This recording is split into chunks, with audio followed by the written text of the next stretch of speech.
ಕೋಟಾ ಶ್ರೀನಿವಾಸ್ ಪೂಜಾರಿ ಮತಯಾಚನೆ ನಡೆಸಿದ್ದಾರೆ. ಉಡುಪಿಯ ನಗರ ಭಾಗದಲ್ಲಿರುವಂತಹ ಹರ್ಷ ಮಳಿಗೆಗೆ ಭೇಟಿ ನೀಡಿದ್ರು. ಈ ಸಂದರ್ಭದಲ್ಲಿ ಮಾತನಾಡಿದಂತಹ ಕೋಟಾ ಅವರು ಹಿಂದೆ ಜಯಪ್ರಕಾಶ್ ಹೆಗ್ಡೆ ಹಾಗೂ ಕೋಟಾ ಶ್ರೀನಿವಾಸ್ ಪೂಜಾರಿ ಒಂದೇ ಪಕ್ಷದಲ್ಲಿ ಇದ್ದವರು, ಇದೀಗ ಪರಸ್ಪರ ಎದುರಾಳಿಗಳಾಗಿದ್ದಾರೆ. ಅವರ ಬಗ್ಗೆ ಕೇಳಿದಂತಹ ಪ್ರಶ್ನೆಗೆ ಕೋಟಾ ಶ್ರೀನಿವಾಸ್ ಪೂಜಾರಿ ಉತ್ತರವನ್ನು ಕೊಟ್ಟಿದ್ದಾರೆ. ಯಾಕೆಂದ್ರೆ ಅವರು ಬಿಜೆಪಿ ಯಾಕೆ ಬಿಟ್ರು ಅದನ್ನ ಅವ್ರ ಬಾಯಿಂದನೇ ಕೇಳಿ, ನನಗೆ ವಿಚಾರ ಗೊತ್ತಿಲ್ಲ, ಬಟ್ ನನ್ನ ಗೆಲುವಂತೂ ನಿಶ್ಚಿತ ಅನ್ನೋ ಮಾತನ್ನ ಕೋಟಾ ಶ್ರೀನಿವಾಸ್ ಪೂಜಾರಿ ಹೇಳಿದರು.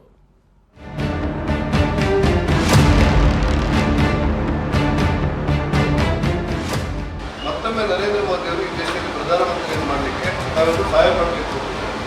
ಕ್ಷೇತ್ರಗಳನ್ನೊಳಗೊಂಡಂತೆ ಚಿಕ್ಕಮಗಳೂರು ಜಿಲ್ಲೆಯಲ್ಲಿ 4 ವಿಧಾನಸಭಾ ಕ್ಷೇತ್ರ, ಉಡುಪಿ ಜಿಲ್ಲೆಯಲ್ಲಿ 4 ವಿಧಾನಸಭಾ ಕ್ಷೇತ್ರ, ಸುಮಾರು 17 ಲಕ್ಷ ಮತದಾರರು, 1800 ಹೆಚ್ಚು ಕಡಿಮೆ 1831ರಿಂದ 1860 ಅಂದಾಜು ಬೂತ್ ಮತಗಟ್ಟೆಗಳು. ಹಾಗಾಗಿ ನಮ್ಮ ಪಾರ್ಟಿ ಸಂಘಟನೆ ಇರೋದು ಯಾಕಂದರೆ ವ್ಯಕ್ತಿ ಆಧಾರದ ಮೇಲೆಲ್ಲ, ಇಡೀ ಪಾರ್ಟಿ ಸಂಘಟನೆ, ನಮ್ಮ ಬೂತ್ಗಳು, ನಮ್ಮ ಶಕ್ತಿ ಕೇಂದ್ರಗಳು, ಮಹಾಶಕ್ತಿ ಕೇಂದ್ರಗಳು, ನಮ್ಮ ಪೇಜ್ ಯಶ್ಪಾಲ್ ಇದ್ದಂಗೆ ಎಲ್ಲ ಕಡೆ ನಮ್ಮಲ್ಲಿದ್ದಾರೆ.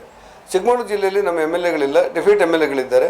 ಆದ್ರೆ ನಾವಲ್ಲಿ ಸೋತಿರೋದು ಭಾಳ ಅಂತರದಲ್ಲಿ. ಉದಾಹರಣೆಗೆ ಜೀವರಾಜ್ ಸೋತಿರೋದು 212 ಮತಗಳ ಅಂತರದಲ್ಲಿ. ಹೀಗೆ ಬೆಂಗಳೂರಿನ ಉತ್ತರ ಕ್ಷೇತ್ರ ಕೊಟ್ಟಿರುವಂಥದ್ದು ಏನು ಸಣ್ಣ ಸಾಧನೆ ಅಲ್ಲ.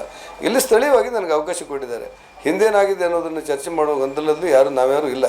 ಇದ್ರೂ ಕೂಡ ಇವತ್ತು ನಾನು ಹೇಳ್ತೇನೆ, ಈ ಕ್ಷೇತ್ರದಲ್ಲಿ ಮಾದರಿ ಆಗುವಂಥ ಅಭಿವೃದ್ಧಿ ಮಾಡ್ತೇನೆ. ರಾಜಕಾರಣದಲ್ಲಿ 3 ಸಾರಿ ಮಂತ್ರಿ ಆಗಿರುವಂಥ ಅನುಭವ ನನಗಿದೆ, 4 ಸಾರಿ MLC ಆಗಿದೆ, 2 ಸತಿ ವಿರೋಧ ಪಕ್ಷ ನಾಯಕನಾಗಿದ್ದೆ. ಇದಕ್ಕಿಂತ ರಾಜಕಾರಣದ ಹೆಚ್ಚು ಅನುಭವಗಳು ಏನು ಬೇಕು?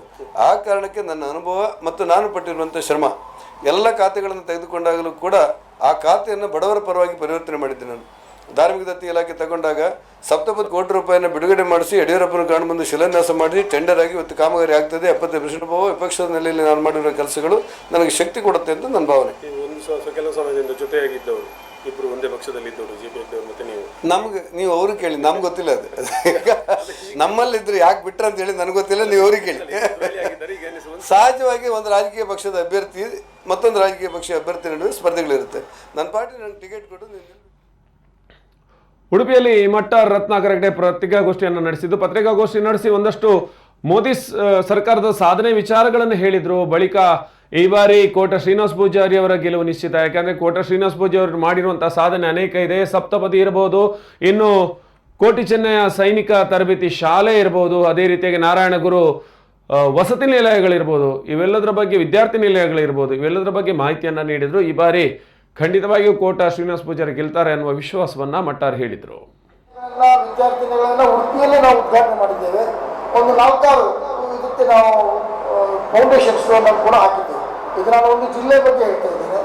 ಹಾಗೆ ರಾಜ್ಯದಲ್ಲಿ ಭಾಳಷ್ಟು ಹೊಸ ವಿದ್ಯಾರ್ಥಿನಿಗಳು ಮತ್ತು ವಿದ್ಯಾರ್ಥಿ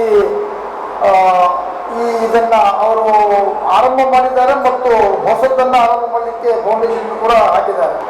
ಗ್ಯಾರಂಟಿ ಬಗ್ಗೆ ನಾವು ಕೂಡ ಅದಕ್ಕೆ ಜನರಿಗೆ ಈ ರಾಜ್ಯದಲ್ಲಿ ಯಾವುದಾದ್ರೂ ಸವಲತ್ತನ್ನು ಕೊಡದಿದ್ದರೆ ಅದೇ ಯಾವ ರಾಜಕೀಯ ಪಕ್ಷವೂ ವಿರೋಧ ಇಲ್ಲ.